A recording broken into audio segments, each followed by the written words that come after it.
어떤 행동이 때와 상황에 따라서 적절하기도 하지만 부적절하기도 합니다. 그러니까 어떤 행동이 있는데 그게 때와 상황에 따라서 그게 맞기도 하고 또 틀리기도 한다는 거예요. 결혼식장에서 통곡하면 의심받아요.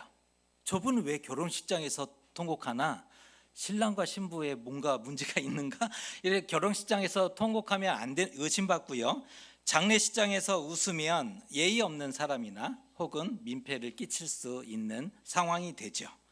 노래를 좋아한다고 해서 아파트에서 밤새 노래하면 어떻게 될까요? 신고 들어가죠. 이거 주민들한테 피해를 주는 그런 상황이 될 수 있는 겁니다. 물론 실수도 있겠지만 사람이 살다 보면 실수라는 것을 하죠. 물론 실수도 있겠지만 여전히 잘 모르겠다는 표정을 지으면 그거 심각한 겁니다. 사람은요 실수할 수 있어요. 그래서 누가 지적하면 아 맞다 미안하다 다시 그러지 않으면 되는데 무슨 소리지? 이 모르겠다는 표정으로 대하면 굉장히 그거 어려워지는 겁니다. 알면 바꿔야 합니다. 알면 고쳐야 합니다. 그게 사람 살아가는 그런 방법이기도 하죠.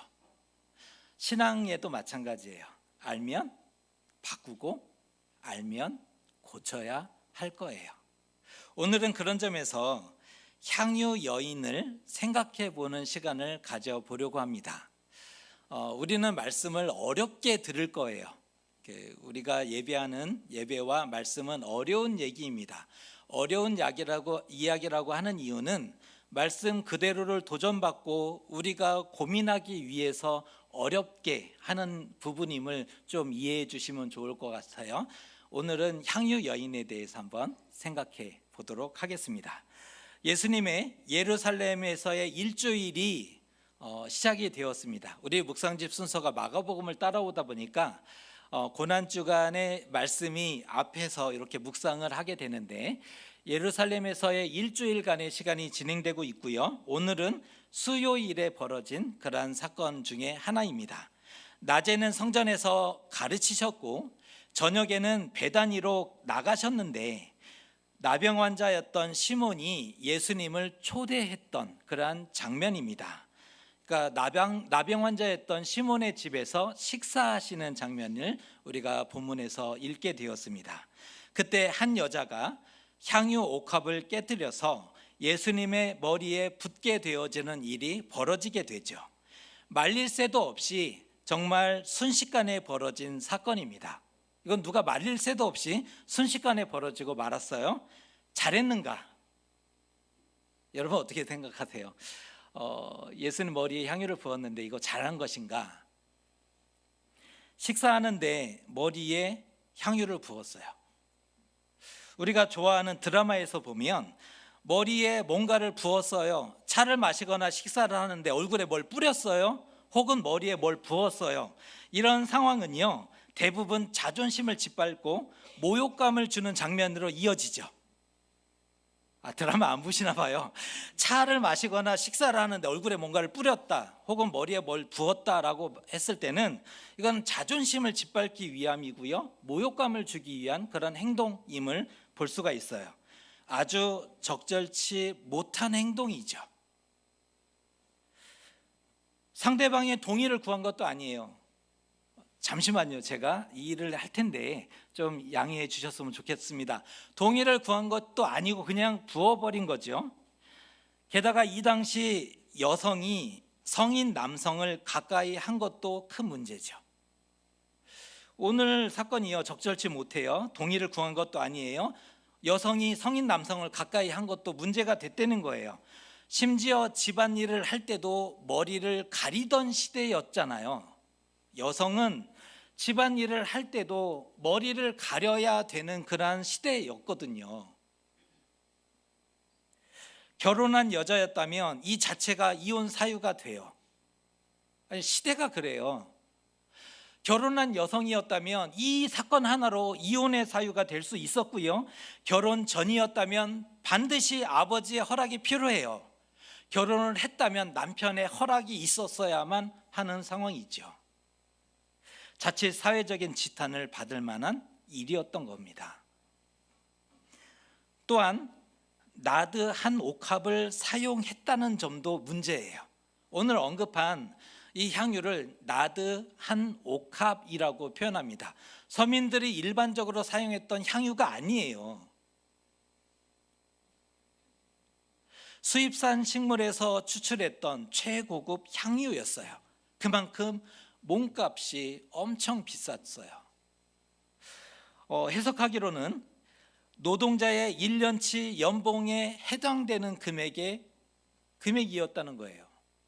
한 사람이 1년 동안 일하는 그 연봉에 해당되는 금액이었다는 거예요. 어마어마하지 않습니까? 그 귀한 것을 여러분이 가졌다면 어떻게 사용하시겠습니까? 아끼고 아껴서 정말 중요한 자리, 필요한 자리에 딱 한 방울만 소중하게, 향수니까 아마 그렇게 사용했을 거예요. 평상시에 막 이렇게 그러지는 못하실 거예요. 왜요? 너무나 귀하고 값졌기 때문이죠. 그런데 개봉해서 한 번에 다 쏟아버려요. 생각해 볼 문제라는 거예요. 제자들은 바보가 아니었어요. 가치 있게 써야지. 소중한 물건을, 내 거라고 해서 막 쓰면 안 되는 거잖아요. 내가 돈 주고 샀어요, 내 거예요, 그렇다고 막 쓰면 안 되는 거예요.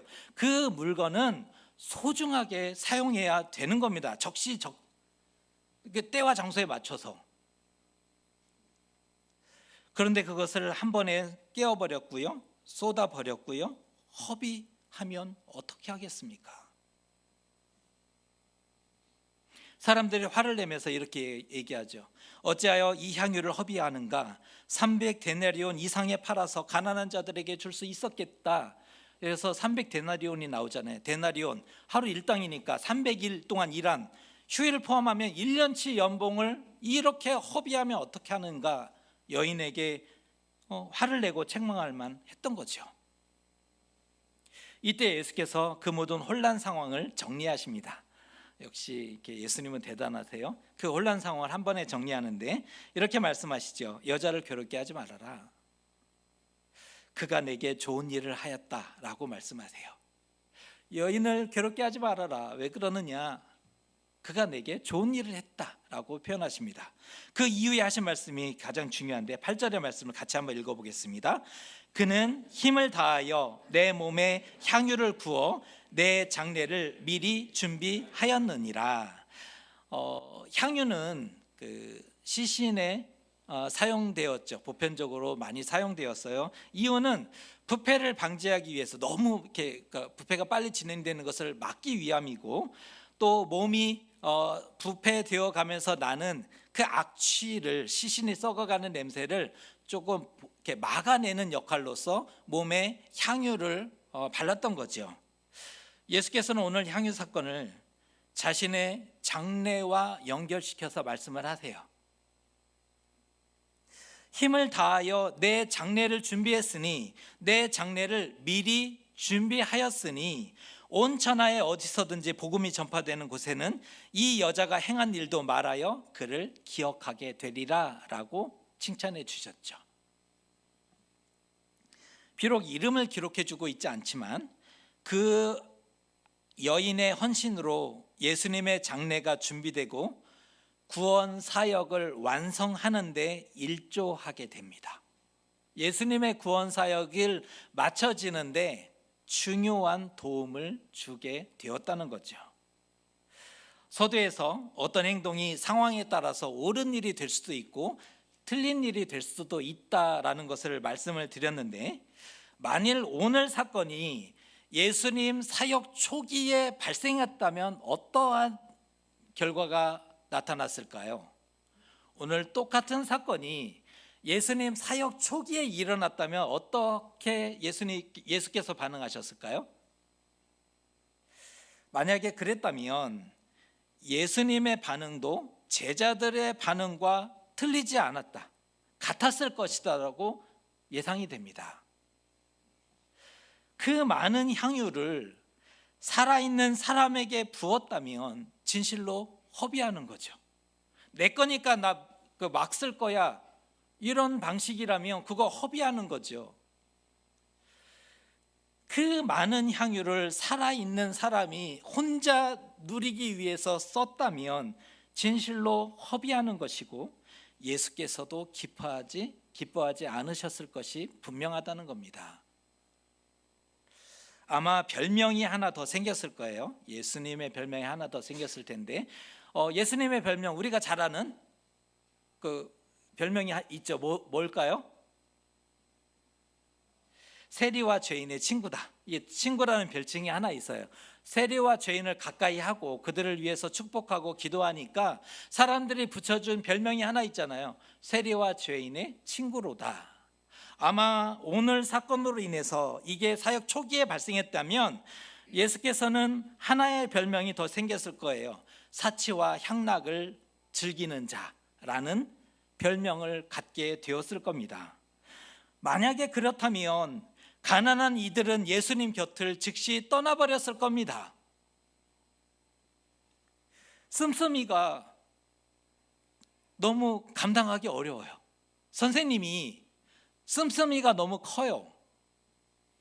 식사를 하는데 신선한 고기와 야채를 곁들여 드셔야 한대요. 매일 식사를 하는데 신선한 고기가 있어야 된대요. 또 야채도 빠지면 안 된대요. 몸의 건강을 위해서. 잠을 자는데 5성급 호텔에서만 주무시겠다는 거예요. 선생님이. 수행하는 사람들이 얼마나 힘들어요. 나름 최선을 다해서 준비했는데 표정이 안 좋으세요. 뭐 이런 곳에서 뭐 기거하라고 했느냐, 뭐 표정이 그러세요. 그러면 얼마나 괴롭겠어요. 선생님이 돈이 많이 들어가. 이동을 하시는데 나귀를 타시겠대요. 발에 먼지 묻는 게 싫으시대. 이거 감당하실 수 있겠습니까? 길에는 옷을 깔아달라는 거예요. 양탄자를 깔듯이 양탄자를 못 깔지언정 옷이라도 깔아라 이러시면 선생님 너무 어떡하지 이거. 근데 낮에는 햇빛이 뜨겁잖아요. 종려가지로 그늘을 만들어 달래요. 가는 길마다. 이거 어떻게 감당하겠어요. 또 향기를 유지하기 위해서, 그 향기가 너무 좋으니 향기를 유지하기 위해서 향유를 달고 살아요. 그 향수를 달고 산다면 어떡하겠습니까? 복음이 전해지기는커녕 하나님 나라를 얘기하기는커녕 오히려 대중들이 돌을 들어서 던졌을 거예요. 저게 무슨 선생이냐, 저게 무슨 메시아냐. 아마 가난한 자들은 그 옆에 하나도 남아있지 않았을 거예요. 하지만 향유 사건이 있고 이틀 뒤에 예수께서 십자가에 운명하십니다. 오늘 사건이 있고 오늘 수요일이잖아요. 하루 뒤에 최후의 만찬과 함께 체포되세요. 그리고 이틀 뒤에 십자가에 못 박혀서 돌아가시죠. 때가 찼고 죽음과 구원의 여정이 이미 시작된 겁니다. 때가 찼어요. 그리고 이미 죽음과 구원의 그 마지막 여정이 시작돼 버린 겁니다. 하지만 제자들의 상황을 봤더니 제자들은 어떤 마음을 가지고 있어요? 누가 크냐? 이게 이제 관심사였고, 예수께서 왕이 되시면 이제 왕이 되시는데, 그러니까 제자들이 보는 것은요, 고난을 보지 못했어요. 왕이 되시면, 이제 며칠 뒤에 왕이 되시면 오른쪽과 왼쪽은 누가 더 그 자리에 더 적임자냐, 이거 가지고 싸웠지 않습니까? 누가 큰 것이냐, 그 오른쪽 자리와 왼쪽 자리는 누가 차지할 것이냐, 여기에만 온통 신경을 쓰고 있었어요. 딴 생각에 사로잡혀 있으니까 예루살렘에 올라갈 때 예수께서 이제 예루살렘에 올라가면 체포되고 순환당하고 죽임당할 것이다 라고 순환 예고를 하셨지만 귀뚱으로 듣고 안 들어요. 소귀의 경일기가 되고 말았죠. 제자들은 우둔했습니다. 제자들은 무지했습니다. 환호했고 선생님을 좋아했지만 제자들은 무지했어요. 제자들은 우둔했죠. 그런데 누군가는 예수님의 장례를 예비하고 준비해야 되지 않습니까? 누군가는 예수님의 마지막 가시는 길을 준비하고 있어야 되지 않습니까? 가장 가까웠던 제자들은 환호는 하는데 딴 주머니를 차고 있고요, 딴 생각이 가득해요. 그런데 누군가는 예수님이 돌아가실 때 그 장례를 좀 준비하는 사람은 있어야 되지 않습니까? 그런 점에서 여인의 행동은 홀로 예수님의 장례를 준비한 그러한 위대한 행동을 하게 된 것으로 그렇게 볼 수가 있죠. 그런데 왜 이 여인은 예수님 머리에 향유를 부었을까요? 왜 부었을까요? 여인에게는 인생의 터닝 포인트가 있었음을 볼 수가 있어요. 은혜와 감동의 지점이 이 여인에게는 어느 시점에 예수님께 받은 그 은혜와 감동의 지점이 분명히 있었다는 거예요. 두 가지 향유 사건이 언급이 돼요. 성경에는 두 가지의 향유 사건이 언급이 돼요. 제가 오늘 이 시간에 조금 설명을 해드릴게요. 먼저 요한복음에서 나오는 향유 사건을 먼저 설명을 해드릴게요. 요한복음에서는 향유를 붓고 자신의 머리털로 주의 발을 닦았던 여인이 나사로의 동생이었던 마리아다라고 이름을 언급해줘요. 요한복음의 해석은 예수께 향유를 부은 여인이, 그리고 자신의 머리털로 발을 닦았던 사람이 나사로의 동생이었던 마리아다라고 밝혀줘요. 유월절 전에 어떤 일이 있었냐면 나사로가 병들었어요. 예수께서 사랑하셨던 그 삼남매였지 않습니까? 그래서 사람을 보내서 예수님, 나사로가 병들었습니다. 근데 예수님이 안 오세요. 지체하고 딴 일을 많이 하셨어요. 그러다 보니까 결국 나사로는 죽어버렸어요. 슬픔 가운데 장례를 치렀죠. 무덤에 두고 그 다음에 돌을 닫아버렸단 말이에요. 그런데 그 늦게 예수께서 오셔서는 무덤에 있는 나사로를 살려주셨죠. 은혜 아닙니까? 이후에 예수께서 나사로의 집에서 식사하실 때 마리아가 그 은혜를 갚기 위해서 예수께 향유를 붓는 장면입니다. 요한복음에 나오는 향유 사건이에요. 또 하나의 사건이 마가복음에 나오는 오늘 우리가 읽은 사건이에요. 마가복음에서는 예수께서 식사하신 장소를 베다니라고 써줍니다. 베다니였고 또 나병 환자였던 시몬, 집주인의 이름이 시몬이에요. 집주인의 이름까지 나와요. 베다니였고 나병 환자였던 시몬의 집에서 식사하실 때 나타난 그러한 장면이죠. 이러한 주변의 상황을 자세하게 마가복음은 압축적인 기록이라고 말씀을 드렸어요. 그런데 모든 사건을 압축해서 기록하는데 이 상황을 자세하게 기록해주고 있어요. 베다니에서 나병 환자였던 시몬의 집에서. 그것은 예수님과 시몬의 나병이 직접 연결되어 있음을 보여주고 있는 그런 장면인 겁니다. 그러니까 시몬의 나병을 예수께서 치유해 주셨음과 그 은혜를 갚기 위해서 예수님의 식사로 초대한 겁니다. 지금 이 상황이, 이 한 절이 그것을 설명해 주는 거예요.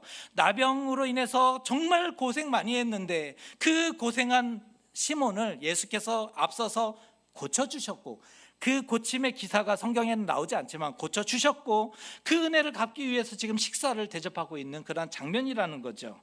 그렇게 정성 다해서 식사를 대접하는데 시몬의 가족 중에 하나가 예수님 머리에 향유를 부은 것으로 추정할 수 있다는 거예요. 이렇게 추정하는 이유는 그동안 그 예수님 주변에 가장 핵심 그룹이 12제자가 있었죠.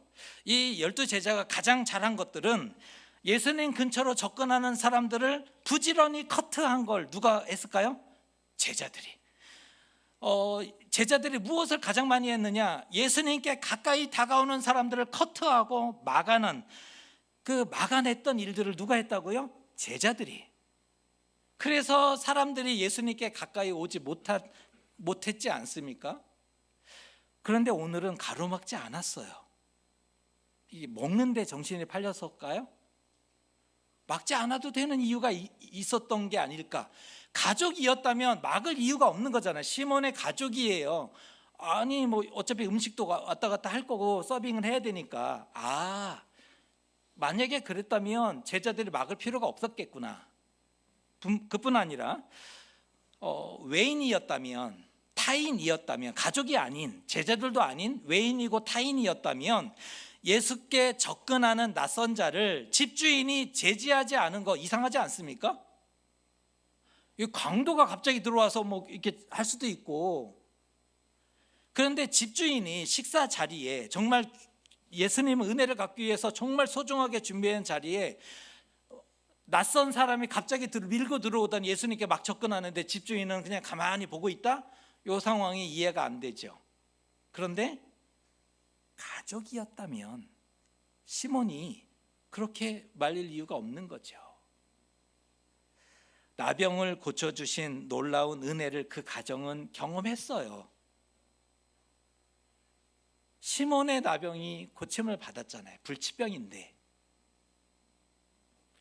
그 은혜에 보답하고 감사하기 위해서 매우 값진 향유를 부어 드린 거죠. 다시 말해서 이 두 사건의 공통점이 있어요. 향유를 부어드린 이유가 장례를 준비하기 위함이 아니었어요. 이 두 사건의 향유 사건의 공통점은 예수님의 장례를 준비하기 위해서 무슨 해안이 있어서 예언자적인 어떤 그 특별한 힘이 있어서 예수님이 이제 곧 잡히시고 순환당하시고 죽으실 건데 내가 장례를 준비할 이게 아니고, 향유를 부어드린 이유는 장례 때문이 아니고 받은 은혜와 사랑이 있었어요. 예수님께 그 은혜와 사랑을 받았고 단지 갚아드리기 위해서, 보답하기 위해서 그 향유를 예수께 부어드렸던 거죠. 그런데 예수께서는 더 큰 의미로, 영적인 의미로 그것을 확대해서 받아주신 거예요. 이 여인은 은혜를 그냥 갚았을 뿐인데 예수께서는 더 큰 의미로, 이 구원사적인 의미로 그것을 받아주시고 인정해 주셨다는 거죠. 그 결과 거룩한 낭비가 되어진 겁니다. 사람에게 부었다면 그냥 낭비예요. 이건 해픈 거예요. 나쁜 거죠. 그런데 이때 예수께 부어드린 것은 거룩한 낭비라고 가히 얘기할 수 있는 것입니다. 알고 했든 모르고 했든 몰랐을 거예요. 제자들도 몰랐는데, 딴 생각했는데, 알고 했든 모르고 했든 향유를 부음으로 장례가 준비되었다는 게 중요해요. 예수님이 이것을 받으신 거예요. 향유가 부어졌고 장례가 준비되었다, 이것을 그냥 통째로 받으신 거죠. 이게 중요합니다. 그 중요한 역할을 한 여인이 감당해냅니다.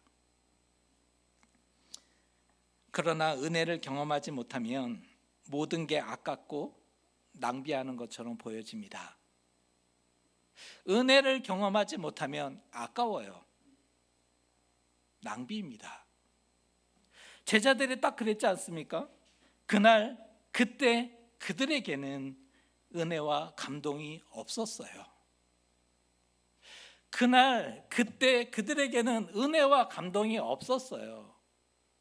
그들의 눈에 보기에 그것은 아까웠어요. 낭비인 거죠. 그들의 말을 들어보세요. 합리적이고 똑똑한 것처럼 들려져요. 실제로 그 옥합을 비싸게 팔아서 가난한 자들에게 주었다면 얼마나 많은 이들에게 먹을거리를 제공했겠습니까? 하루를 먹을거리가 없어서 괴로운 사람들에게 얼마나 그 행복을 전해 주었겠어요. 틀린 말은 아니다. 틀린 말은 아니에요. 하지만 가난한 자를 생각했기 때문이 아니었다는 겁니다. 그들이 그렇게 얘기한 이유는 가난한 자를 생각했기 때문에 그렇게 얘기한 것이 아니었다는 거예요. 그들의 손에 돈이 있어도 그들은 가난한 자들에게 나눠주지 않았을 거예요. 300데나리온이 그들의 손에 쥐어져 있어도 그들은 절대로 가난한 자들에게 나눠주지 못했던 사람들입니다. 그럼에도 화를 낸 이유는 쓸데없어 보였기 때문이죠. 낭비였고 쓸데없이 왜 저렇게 쓰는가라고 생각했기 때문인 거죠. 너무 발끈하거나 화를 내지 마세요. 화를 많이 내지 마세요. 발끈하는 거 그리고 화를 많이 내지 마셨으면 좋겠습니다. 그것은 우리 안에 은혜와 감동이 없다는 반증일 수 있어요. 발끈해요. 화를 많이 내요. 어떤 일에 화가 대단히 많이 나 있어요. 그런데 다시 돌이켜보면 우리 안에 은혜와 감동이 없다는 반증일 수 있는 거예요. 제자들이 틀린 말을 한 것은 아니었죠. 그런데 은혜와 감동이 없으니까 그게 때가 되었고, 예수님의 장례를 준비하는 것이라면 여러분 더 한 것이라도 내어드려야 되지 않을까요? 그 때를 알고 있어요. 그리고 예수께서 이제는 운명하셔야 돼요. 고난 당하시고 십자가에 못 박히셔야 되는 것을 우리가 알고 있다면 우리 더한 것이라도 예수께 내어드릴 수 있어야 되지 않습니까? 그래야 구원이 완성되는 거죠. 그래야 하나님 나라가 이 땅에 임하게 되기 때문입니다. 그래야 구원이 완성되고 하나님 나라가 임하는 것을 안다면 아마 우리도 그 마음을 열고 예수님께 내어드릴 수 있었을 겁니다. 우리에게 가장 필요한 것은 정의나 열정이 아닌 겁니다. 우리에게 가장 필요한 것은 정의가 아니에요. 우리에게 가장 필요한 것은 뜨거움, 열정이 아닙니다. 우리에게 가장 필요한 것은 은혜와 감동이 먼저입니다. 은혜와 감동이 없는 정의는 인본주의가 돼요. 은혜와 감동이 없어요. 그런데 정의로 와요. 그러면 인본주의가 되는 거고요. 은혜와 감동이 없는 뜨거움과 열정은 세상에서 가장 위험해요. 은혜와 감동이 없는데 뜨거워요. 근데 열정도 있네. 차라리 게으르면 괜찮을 텐데 이게 은혜는 없는데 뜨겁고 열정이 있어요. 어떻게 될까요? 공동체를 무너뜨립니다. 생명을 아프게 해요. 수많은 사람들을 찾아가서 아프게 하는 거예요.